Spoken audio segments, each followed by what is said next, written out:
आप लोगों ने जब कभी नारायण का दर्शन करें तो आप लोगों ने दर्शन क्या किया कि नारायण कहाँ रहते हैं? बोले समुद्र देव के अंदर रहते हैं, समुद्र के अंदर में रहते हैं। शंकर कहाँ रहते हैं? कैलाश पर रहते हैं। बड़ा सुंदर भाव आज मैं आपको बताया।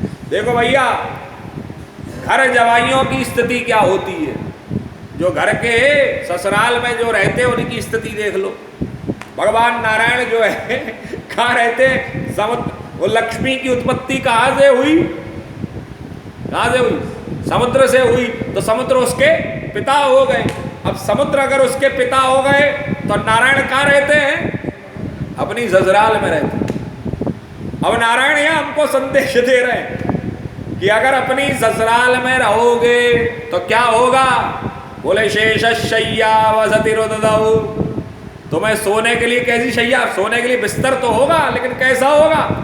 सांप वाला होगा। हमारा शेष नाग जैसा बिस्तर होगा। वो नींद नहीं आएगी।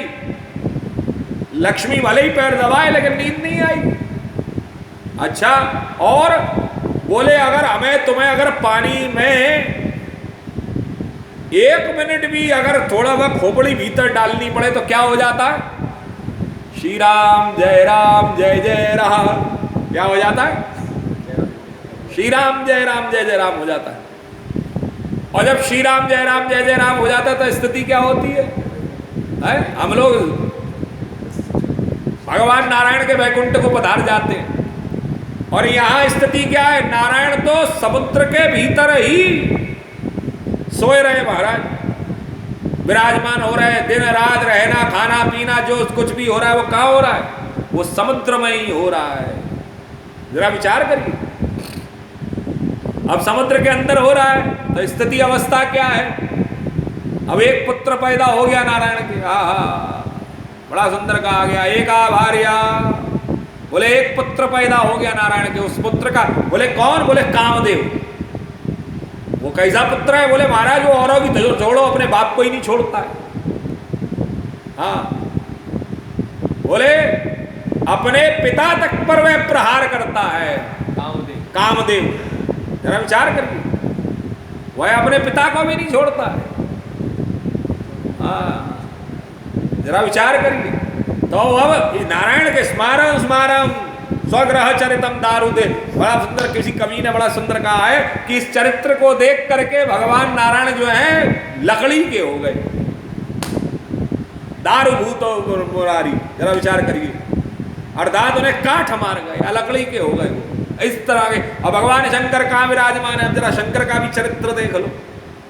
नारायण का तो आपने देख लिया कि ससुराल में रहने से स्थिति ऐसी हो जाती है कि पानी महाराज मुंह तक पानी भरा हुआ, बोल नहीं सकते हो कुछ। हाँ, मुंह तक पानी, ऊपर से लेकर नीचे तक पानी भरा हुआ, बोल नहीं सकते हो आप ससुराल में। अब एक और है चरित्र, भगवान शंकर का चरित्र है। इन चरित्रों के पीछे हमको संदेश है जी। हम इन संदेशों को देखें। बोले क्या चरित्र है? बोले शंकर कहाँ रहते हैं? कैलाश पर, हिमालय की। हाँ, अब जरा विचार करिए, कैलाश पर रहते तो ठंड कैसी पड़ती है? भीषण ठंड पड़ती है, लेकिन पहनने को बागंबरी है, कपड़ा ही नहीं है। अर्थात बोले कैलाश कहाँ पर है? बोले हिमालय। माँ पार्वती किसकी पुत्री है? हिमालय की पुत्री है। अब हिमालय की अगर पुत्री है तो भगवान शंकर कहाँ रह रहे हैं? ससुराल में। ससुराल में रह रहे हैं, -50-60 डिग्री टेम्परेचर है, लेकिन पहनने को भगवान शंकर के पास में कपड़े नहीं है। जरा विचार करिए। बागंबरी पहनना। बागंबरी पहनना हर एक के बस की बात थोड़ी ना। ये बात बिल्कुल सत्य है। बागंबरी भी तो मिली हुई है। हाँ, भगवान शंकर बागंबर को धारण करते। जरा विचार करिए, ये चरित्र है कि ससुराल, इसका अर्थ है ससुराल से बचो। हाँ, ससुराल में नहीं रहा जाता है, ससुराल से दूर रहो। ये भोग सबके बस, इन भोगों को भोगना सबके बस की बात नहीं है। भगवान शंकर बर्फ में रहते हैं, लेकिन वहां पर अजब वाहन के नाम पे क्या मिला है? एक बूढ़ा बैल, वो भी बैठा रहता है। चलने फिरने के लिए कोई गाड़ी और बैल कुछ है ही नहीं, एक बूढ़ा बैल है। बैठने का भी पोस्चर है महाराज। बैठने का पोस्चर है क्यों नहीं है? भगवान नंदीगण को आपने देखा होगा, नंदीगण जब कभी भी आप दर्शन करेंगे भगवान के शंकर के मंदिर में जाकर के, तो नंदीगण को हमेशा देखिएगा उनका एक पैर जो आगे का जो सीधा पैर है वो बाहर रहता है, बाकी के जो 3 पैर हैं वो अंदर की तरफ मुड़े रहते हैं। जरा विचार करिए, बाकी के 3 पैर अंदर की तरफ मुड़े रहते हैं। जरा विचार करें, ये नंदीगण किसका प्रतीकात्मक है? ये नंदी प्रतीकात्मक है धर्म का, साक्षात धर्म उष्मान। नंदीगण की स्तुति में बड़ा सुंदर कहा गया है, साक्षात धर्म, और धर्म के 4 पैर कहे गए हैं। और वे धर्म के 4 पैर कौन कौन से हैं? प्रकट 4 पद धर्म के कलेमा एक प्रधान, 4 पैर कहे गए हैं, सत्य तप दया और दान। सत्य तप दया और दान, बोले क्या है? बोले एक एक युग, सतयुग था तो 4 थे, त्रेता आया, त्रेता गया तो 2 रह गए, ये द्वापर आया तो 3 चले गए, अब कलयुग में तो 1 ही बचा है।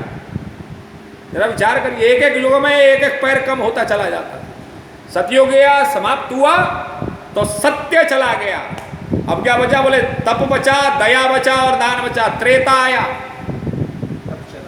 बोले तप चला गया, अब केवल दया और दान बचा है द्वापर में। अब द्वापर समाप्त हुआ तो दया भी चली गई, अब तो केवल और केवल दान बचा है महाराज। इसलिए वह एक पैर जो आगे है वह दान का प्रतीकात्मक है। गोस्वामी श्री तुलसीदास जी महाराज बड़ा सुंदर कहते हैं कि प्रकट 4 पद धर्म के कलिमह एक प्रधान, जेन के न विधि दीन और दान करई कल्याण, जेन के न विधि दीन। तो ये आप चरित्र समझ लीजिए, ये भगवान शंकर का जो चरित्र है। बोले कहाँ? बोले कैलाश पर बैठे, ससुराल में बैठे, लेकिन पहनने को कपड़े नहीं है, बाहर नहीं है चलने के लिए, खाने को बोले भिक्षाटन करो, अपना कमाओ और खाओ। मिल जाए तो ठीक है और नहीं मिले तो जय सिया राम है महाराज। यहाँ स्थिति ऐसी, तो कहने का अर्थ है कि ससुराल से उतना ही मोह रखिए, बुलावा आए तो जाइए और ना आए तो भैया दूर से प्रणाम करिए। ये हमारे यहाँ पर भगवानों ने, हमारे इन देवताओं ने हमें और आपको संदेश और संकेत दिए हैं। जरा विचार करिए, कितनी सुंदर लीला है।